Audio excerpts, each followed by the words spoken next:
There's basically two ways to find and export SEO keywords. You find a competitor, put it in an SEO tool that will show you the keywords that it ranks for, and you just export them. Or you put a single generic word and the tool will show you keywords that contain that word, and you can export them. But what if I told you there's another third way that people don't know about? And even better, it can make you get this crazy increase in traffic. This is from a real client. So why not? Let me show you how to do it. It all starts with keywords, and you need a lot of them. So actually a place where you can get a lot of keywords is your own Google Search Console. Especially if you've been doing SEO, if you go to Google Search Console and click in search results and then queries, you will see all the keywords you've been ranking for. So you can actually export them. A lot of people don't know that if you press here on the top right and press export and Google Sheets, it will export them. But there's a limitation. It only lets you export 1,000, and we don't want that. We want all of them. There's way more than 1,000 that you're probably ranking for. So to do that, you can use a Google Sheets plugin. It's this one right here, and it's super easy to set up. You just have to find it, and I'll add the link in the description, and then press install. And in a blank Sheets, it should be under extensions, and it's this one right here, and then open the sidebar. We want to do a Google Search Console request and get all those keywords that they're not giving us. Select your project here in the first tab, and then in the dates, just put as much as you can, all time in this example. And here's crucial. In group by, you need to put queries, because we're going to get the main information is the query and then everything about it. And then you can get up to 25,000, which is very different from 1,000. And if you pay more, even more, but 25,000 should be enough. And then you just request the data, and literally in a few minutes, maybe even seconds, boom, there they are. And as the tool said, it has exported 24,000, just over that. That's like amazing for us. Another place to get keywords, and you'll see that the more you get, the better. So you might want to do this plus what I'm going to explain now.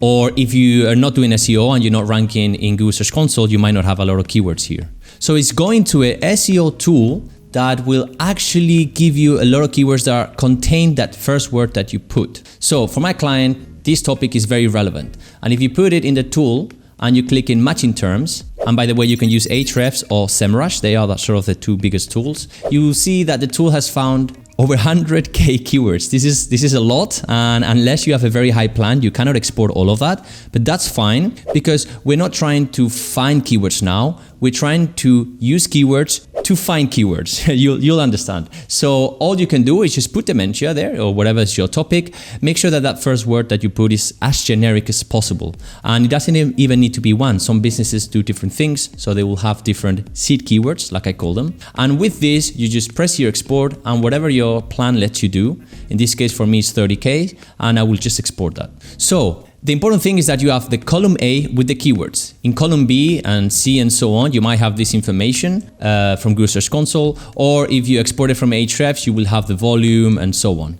The important thing is that if you export from Google Search Console, you add the clicks in column B, and if it's Ahrefs, you put the volume in column B. Okay, so it needs to be in column B everything. And now our data is ready to tokenize.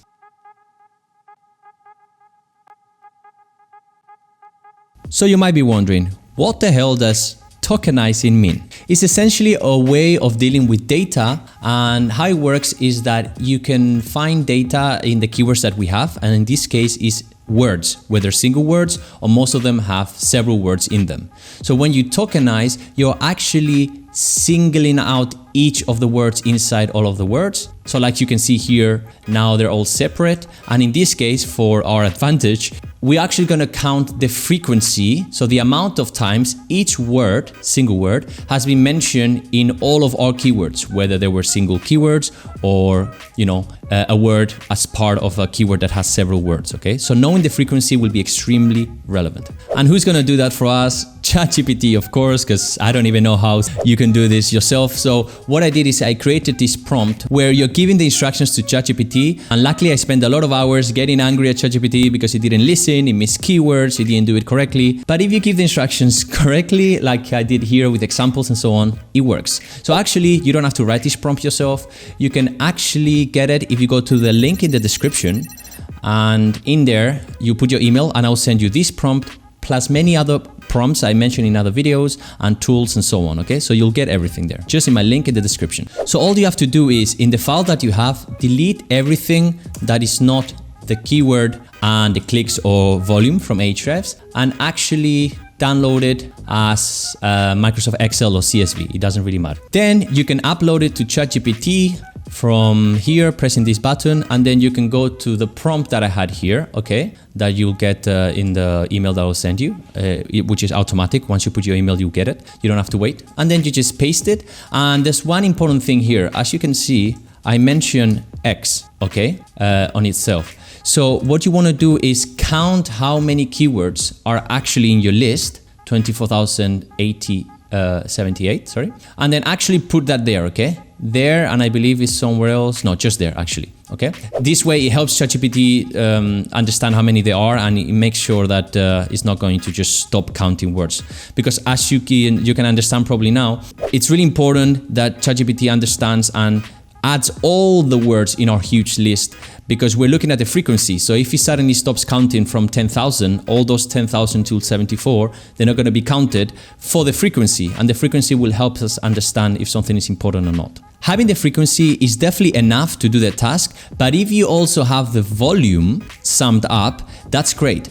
So it will be more helpful, and this prompt actually does that. How it works is pretty simple. Let's say the word dementia here is mentioned one time, okay, and then is mentioned also here, okay? So in terms of frequency, it will be 2, 1 and 2, plus everything else you see here. But it will also count what's here. So it will count 330 plus 86 plus 47 and so on, okay? That would be for dementia, or for the word for, or lamps. If lamps is mentioned here, it will be 47 plus whatever is mentioned again, okay? So it kind of adds the volume. Again, this is just another way of looking at the frequency, but with volume. So it's also relevant. Once you have that, I always ask ChatGPT, are you sure you're not messing things up and so on? But in the end, it will basically give you what it is. You have to trust that it's good, and it is as per my checks. And then you can actually click here and just download the file, okay? And when you downloaded the file, you can just open a Google Sheets and then import, and then just import it in. Here you can see an example without the volume, because that's something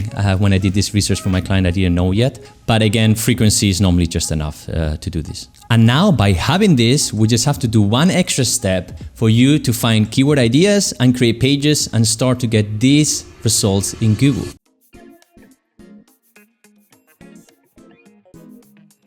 Now we have crucial information. We have all the keywords here and the frequency. In this case, because we added a lot of keywords, that frequency is going to tell us how popular is that word within your research. And because your research is coming from people's searches, the actual keywords, is letting you know how individual topics are popular or not, and so on. So the trick now is to merge topics to find keyword opportunities. Now we really want to actually get keywords to use them for a strategy. It's not to tokenize them and then get this data and know what to do. Now it's really about finding them. And when this step comes, what you really want to do is make sure that you don't miss exporting crucial keywords, and that when you try to export keywords, you're not getting a lot of irrelevance in. Because the words that you have to put here are generic, most of the time, these words are going to give you too many keywords to export. As you saw, we cannot actually export all of them, or nowhere near that. We can only do 30K or so. But inside these, or even inside the 30K, it's going to export the most popular ones with the most volume. So the chances are very high that there's a lot of stuff here that's not relevant. So for that, we have the lovely include. As you might have guessed, you just put a word here, it's going to show you all the ones that contain that word, and if you put include, it must contain that too. This asterisk thing is so you don't have to put therapy, therapies, it will be therap, and then everything after that. And it could be single words, and it can be all words. So if you put therapy and then, I don't know, light, it must contain these two words, or it can be any of those two, okay? Normally, you probably use this one more often, the one of any, okay? And of course, just for you to know, you can actually add also exclude rules, okay? So now is where the tokenized keywords come into play. Normally, it's hard to know what to put here. You might think of a few topics, but again, you have to make sure that you don't miss putting crucial topics here, because the tool is only going to give you what you put here. So if you miss putting something crucial, you're never even going to find those keywords. And the tokenization will also help us understand what to put here to find those opportunities within the whole SEO or universe of keywords, okay? So you just have to spend a bit of time here. For example, we look at some of the most popular topics, and we obviously see for my client, brain, Alzheimer. We also see dementia right here. So dementia is right here. So we already added dementia, and we can see in Ahrefs that the topic is too big. So we continue looking at the words here that linked and merged with dementia with the include rule could actually show us things that make sense and that are relevant. And one that caught my eye was therapy. Right here, therapy and dementia are linked with each other, and the great thing is that you don't even have to wonder too much. You can just go to Ahrefs, put dementia or SEMrush,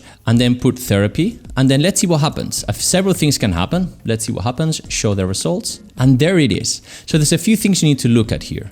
First of all is, what number do you see here? If it's still too big, it might mean that that include word still makes it a really big topic that is hard to export because you can't do all of them, or many relevance will be in. If it's too small, it might also mean that those two words that you put together don't really match, and there's not keywords around the world that are searched like that. But the most important thing is that you look at this. Now you can start to look at this and see, is this relevant to my client or not? And the chances are that most of the keywords that you actually see here are relevant, because dementia, you chose it because it's relevant to your project and my client. And the other word also, therapy, I know is relevant to my client.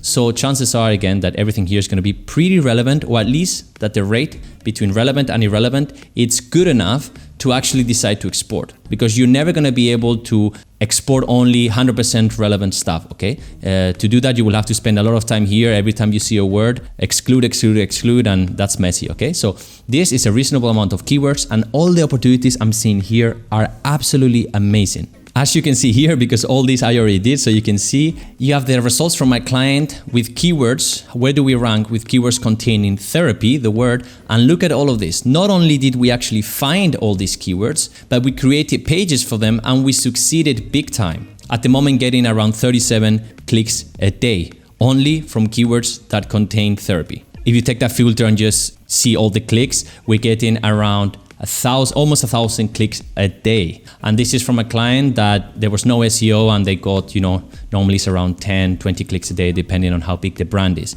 So from 10, 20 to 1,000 a day, that's obviously a game changer.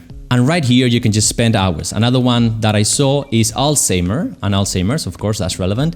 And then sleep. I saw the word sleep, and that was interesting. And I added include, and not as many keywords as before, but look at all of this. This is extremely relevant to create pages about this. And doing all of this, it helped me create for my client over 200 blogs in a space of a year or so that we've been working. That's a lot of blogs, and remember, these are not blogs that are random just to create something. They're all targeted big time, and the search is there. And if we rank for them, as you can see here, there's also success. And we're far from being over. It's not like the searches are going to end. We just continue doing this again and again, and we'll find more pages to create. So of course, now is your turn. Let's go.